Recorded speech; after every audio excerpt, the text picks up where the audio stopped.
Hi, this is Jason from Horrific Nightmares, and welcome to another edition of What's in the Bag, Jay. Now, this is where I take 6 movies from my collection that I haven't seen, write their names on a piece of paper, draw 2 out at random since we're still under quarantine. It's getting lighter though, and do 2 reviews. Now, returning from last week is He's Out There. Nightmare Shark, thank you to Bronco Juggalo. Summer of Fear.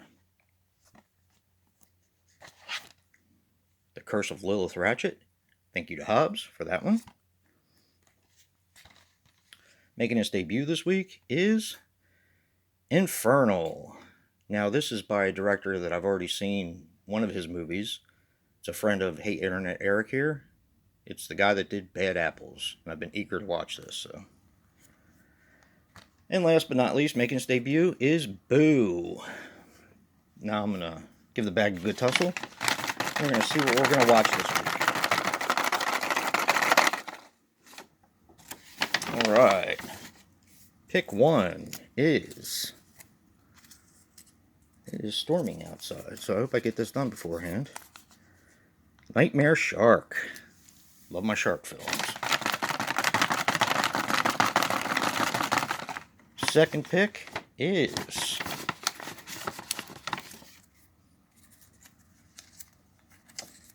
I can get it open.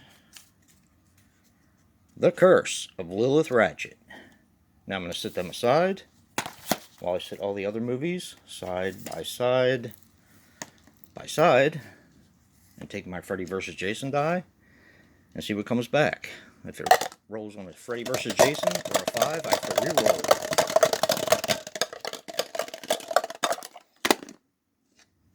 2. Let's pick 2 out of the bag. Give it another good tussle. Man, it's pouring out. It is pouring outside. Alright, pick number 1, and have to speed this along before we lose power, is Infernal. Pick number 2 is He's Out There. Now, if you want to see me review Summer of Fear, it seems to be the popular one, or Boo, because I put it on the wrong thing, definitely vote. But right now, I'm going to watch The Curse of Lilith Ratchet and Nightmare Shark and come back with 2 reviews later. Well, I'm back. I just watched Nightmare Shark, and here are my thoughts. Nightmare Shark is a 2018 film which runs approximately 85 minutes, and it is a TV movie made for the Sci-Fi Channel. Now, this is written and directed by Giff First and Nathan First, or the First brothers. Now, Giff First sounded really familiar, and then I realized that in one of the Mill Creek packs I have, he did some of the disaster movies and I think 1 or 2 of the shark movies, if I'm not mistaken. Now, they, of course, were responsible for Starve, Old Moon, and 30 Ways to Die. Now, this stars Tony Amendola as Novak. He was in the movie Annabelle, Mask of Zorro, and Santa Fake. Bobby Campo as Kaplan. He was in Final Destination, Christmas Camp, and Starve. And Rachel Brooks Smith as Gina. She was in Burlesque, Fired Up. If you guys have never seen Fired Up, it's a really funny comedy. It's about like a camp for cheerleaders, and these 2 guys go in to kind of get with the cheerleaders, so they become male cheerleaders. It's pretty fun. It's funny. She was also in Cold Moon. Now, although this isn't specified in the film, this contains survivors from Trailer Park Shark and Atomic Shark, which are both sci-fi shark movies. Now, here are my thoughts. And I'm not going to spend much time talking about this. This movie sucked. It was terrible. I like silly shark movies just as much as the next guy, but I could not get into this one to save my life. It was like overly silly, and the plot had been used before. At least if you're gonna do like a silly shark movie, at least make it something new or something that I haven't seen before. This basically takes the plot of The Haunting and works it into a shark movie. This girl is terrorized by this shark. She ends up going on this retreat where a doctor who specializes in nightmares um, has a bunch of people who are suffering from the same nightmare shark, and they get picked off one by one. That's about as much as I'm going to get into it. This movie couldn't hold my attention particularly well, and I didn't really particularly care for it at all. Um, some of the effects were okay. Some of them were downright pathetic. And yeah, this is definitely not a recommendation. But I will be back in a few with the second review. Okay, I'm back with our second review, which is The Curse of Lilith Ratchet.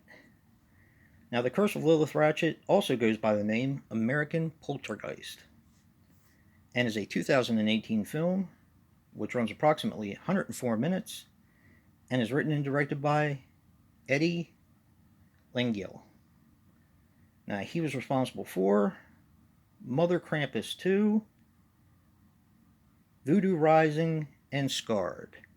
Now, I was almost kind of scared because I thought Voodoo Rising was the one I watched that I didn't particularly care for, I think last week with Danny Trejo, but that was a different movie.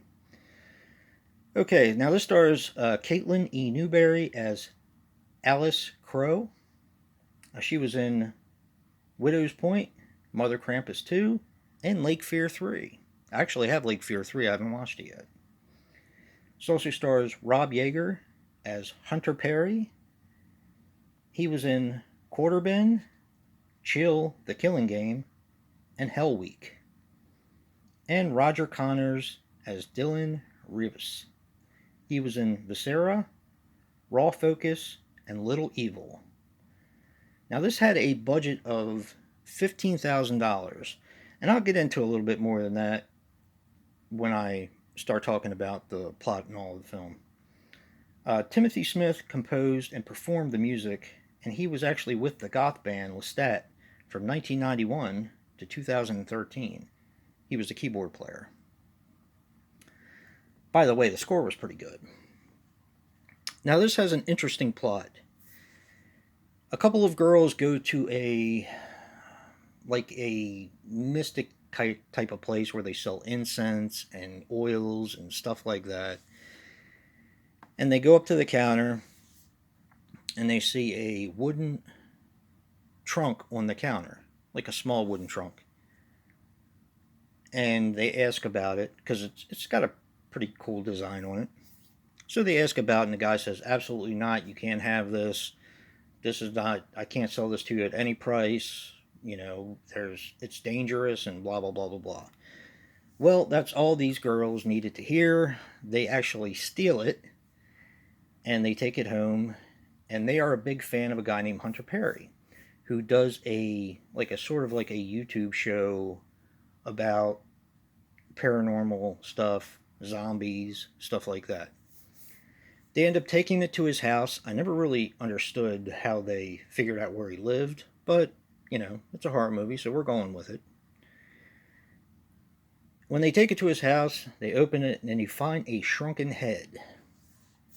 Now, he starts looking up stuff about Lilith Ratchet, and apparently there's a rhyme that goes along with it, and it's her shrunken head. Now, she lost her child. Her husband was fooling around with another woman, and she snapped. This, of course, is in the olden days. And she snapped and killed the woman, his lover, and put her head in the basket for the husband, and is basically a head collector. I know a big joke can be made about that, but I'm not going to go there. But anyway, Alright, now here's my thoughts on the film. That's basically what it is. They get picked off one by one. It's a game. I'm not going to get into any more than that. I basically gave you the synopsis of the film. And here's my thought on it. So, I was doing a little bit of research as I was watching the film, and in the beginning I was kind of nitpicking a little bit. Not only because of some of the site locations where they filmed, but some of the effects that maybe weren't in the film that would have made it a little bit scarier, I guess is the word. This lady, Lilith Ratchet, is creepy as hell. They may have needed to use a little bit more CGI around her to kind of make her more mystical, like smoke or whatever. And then I realized it was a $15,000 budget. And what they did with that $15,000 budget, I thought they did a hell of a job. This movie is kind of fun. It's not the best movie in the world, but I actually had a good time watching it. I am not going to recommend this one, although I am glad I watched it. Thank you, Hobbs. And I'll probably watch it again sometime. But I have a feeling a lot of people aren't going to like it because of the bare bones look of it. But you have to take under consideration that they only had 15 grand. And in today's sort of economics, that's not really a whole lot to make a movie with. Now, granted, my buddy Dave Maggot did it for a lot cheaper and made, I think, maybe a better product. Night Howl did it for cheaper than that and made a better product. But this was also ambitious for the kind of money that they had. I thought they did a pretty good job. So take that for what it's worth. Don't forget to vote for the ones that didn't make it if you want to see me review them. And if you like what you're seeing here, hit that like button and subscribe. And until next time, peace.